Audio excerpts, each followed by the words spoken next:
Maths making easy. Laws of exponents for a negative power.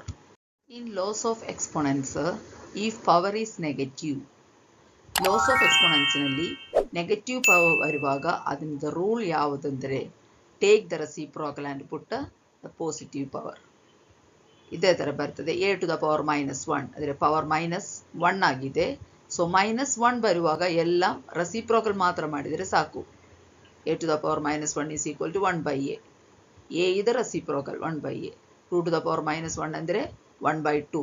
2 ವಿನ reciprocal 1 by 2. 3 to the power minus 1 ಅಂದರೆ 3 the reciprocal 1 by 3.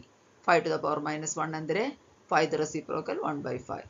ಅದೇ ತರ 10 to the power minus 1 is equal to 1 by 10.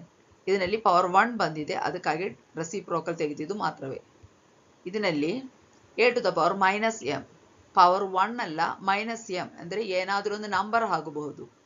ಹಾಗೆ ಬರುವಾಗ ಇಲ್ಲಿ ಹೇಳಿದ ತರ ರೆಸಿಪ್ರೋಕಲ್ ಮಾಡುವಾಗ ಇದು ಪವರ್ ಪಾಸಿಟಿವ್ ಆಗುತ್ತದೆ. a to the power minus m is equal to 1 by a to the power m. ಅದೇ ತರ 2 to the power minus 3 ಅಂದರೆ 1 by 2 ರೆಸಿಪ್ರೋಕಲ್ ಆಯಿತು, ಮತ್ತೆ ಪವರ್ ಪಾಸಿಟಿವ್ ಆಗಬೇಕು. 1 by 2 to the power 3. 3 to the power minus 4 ಅಂದರೆ 1 by 3 to the power 4. 5 to the power minus 7 ಅಂದರೆ 1 by 5 first reciprocal ತೆಗೆದಿದೆ ಮತ್ತು minus 7 ಕೆಳಗೆ ಬಂದು ಪ್ಲಸ್ ಪವರ್ ಆಗ್ತದೆ plus 7. 10 to the power minus 10 is equal to 1 by 10 to the power 10. ಈ power ಎಲ್ಲ ಡಿನೋಮಿನೇಟರ್ಗೆ ಮಾತ್ರ ಬಂದಿದೆ.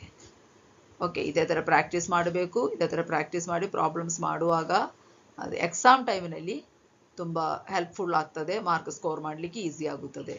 ಇದೇ ಥರ ಪ್ರಾಕ್ಟೀಸ್ ಮಾಡಲಿಕ್ಕೆ ಹೆಚ್ಚಿನ ಮಾಹಿತಿಗಾಗಿ ಈ ಚಾನಲ್ ಸಬ್ಸ್ಕ್ರೈಬ್ ಮಾಡಿ.